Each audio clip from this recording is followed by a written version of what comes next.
We begin with Mui informing Shen that Gina's about to fight Andy and Fuko at Lake Baikal. Gina confirms she caught Andy and supervised him 40 years ago. Andy mocks Gina for her age, leading to a humorous moment between them. She reveals her undying love for Andy and warns Fuko to back off. Gina recalls the moment when she captured Andy years ago. Although she was upset by the matter, Andy thought he lost fairly. However, he says if he ever escapes, he'd like to have a rematch with Gina. His attitude toward the situation caused Gina to fall for him.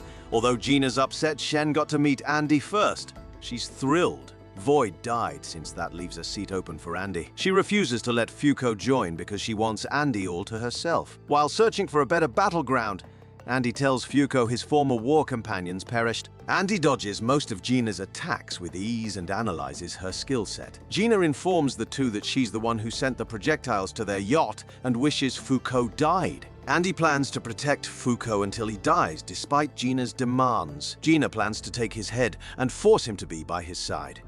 Andy discovers Gina can negate an object's change in form and deems it unchange. He uses two of his techniques to cover the area in blood and uses Fuko's body to generate enough unluck to help him in this battle with Gina. Gina's taken aback by Fuko's naughty behavior, but brags about her unchangeable appearance. Andy continues analyzing Gina's feats while she's enraged by the weird position Fuko and Andy are in. Andy and Fuko bump their heads into an invisible barrier Gina cast over the lake. She says she was initially investigating a Uma sighting for the Union. However, she's decided to switch her focus to Fuko instead. After discussing their different perspectives on change, Andy and Fuko devise a clever scheme and use it to defeat Gina. Fuko attempts to prevent Andy from killing Gina. Andy says she doesn't have much time left. Gina reflects on her life with the Union and Fuko's painting. She thinks change may not be terrible after all and tells Andy and Fuko to leave her be as their seats are secured. Andy holds Gina tightly as we close the chapter with a shot of Gina. Andy and Fuko visit a closed diner and reflecting on Gina's death. Fuko asks Andy if there's a chance they can make the Union change their ways so no one endures a life like Gina did.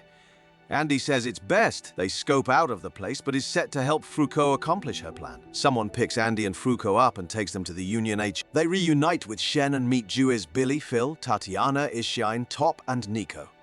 Tatiana takes their anger out on Andy for killing Gina. Before Andy and Tatiana fight, Juiz stops them with her powers. Suddenly, a demonic book named Apocalypse recites a few Uma retrieval quests and says they all have until August 31st to complete these missions. While the UMA members split the missions up, Fuko asks Top for intel about Apocalypse and the mission format.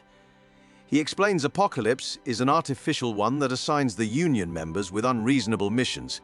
If they succeed, they get rewarded. If not, they'll be penalized. Fuko asks the other members if they should obey Apocalypse and brings up Gina's disdain for its system. Juiz explains why they follow Apocalypse's rules and complete its missions. She says by completing its missions and reaping its rewards, they'll grow in strength. Juiz hopes with this strength, they'll be able to use this power to defeat the god residing on the other side of Apocalypse who is responsible for assigning these rules. Juiz confirms she's the one who assigned Shen to defeat her and Andy and apologizes.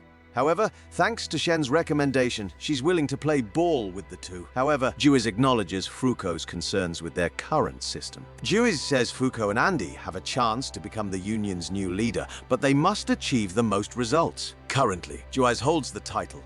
Andy approaches Apocalypse and demands it to tell him the hardest mission. The quest requires 3 members, so Andy forces Shen to tag along with them. On August 21st, Shen's assistant Mui helps Fuko prepare for the mission. She says she can't tag along since she doesn't have an emblem, meaning she's not a member of the Round Table and can't participate. Shen informs Andy and Fuko about their suits and emblems.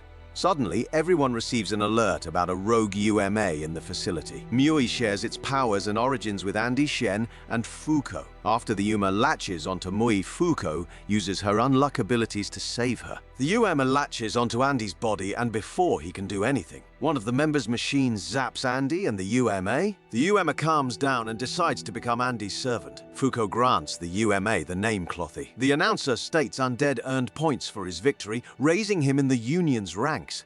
A woman informs Nico and the others about another UMA that's wandering the streets of New York. The woman confirms it has ties to our protagonist's quest. We turn to Andy, fired up for the quest. Andy, Fuko, and Shen drive to Longing Town to complete a mission. Shen believes this has ties to their spoil mission, since the town is known for being rotten. After receiving a spooky transmission from folks who set up a barricade there, Shen asks Andy if he feels like he's up to the task. At night, Fuko tells Shen he'd love to assist him and Andy with the mission. Fuko says she wants to see if Apocalypse spoke the truth about this having a direct tie to a being known as Unrepair. She feels Unrepair could help her find a clue that'll help Andy achieve his self-dying dreams. As for Shen, he hopes to see the additional side of Andy's personality take shape during this mission.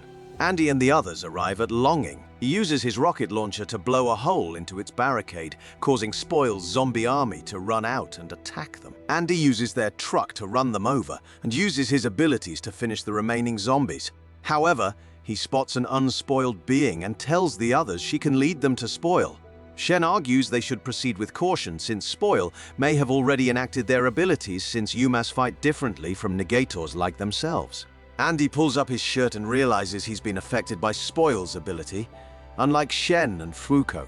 Andy starts spoiling but learns that he can understand the spoiled woman's gibberish now. The woman tells Andy that if he marries her, she'll point him and his friends in Spoil's direction. While Shen reminds Andy not to kill Spoil, a boy notices them.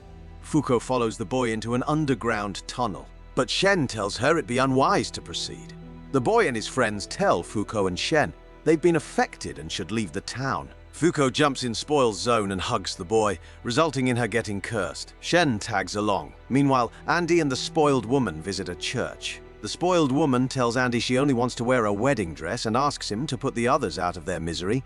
Also, she wants Andy to kill Spoil. Andy and Spoil fight. Andy asks the zombies to assist him in fighting Spoil. The episode closes with the zombies rushing towards Spoil.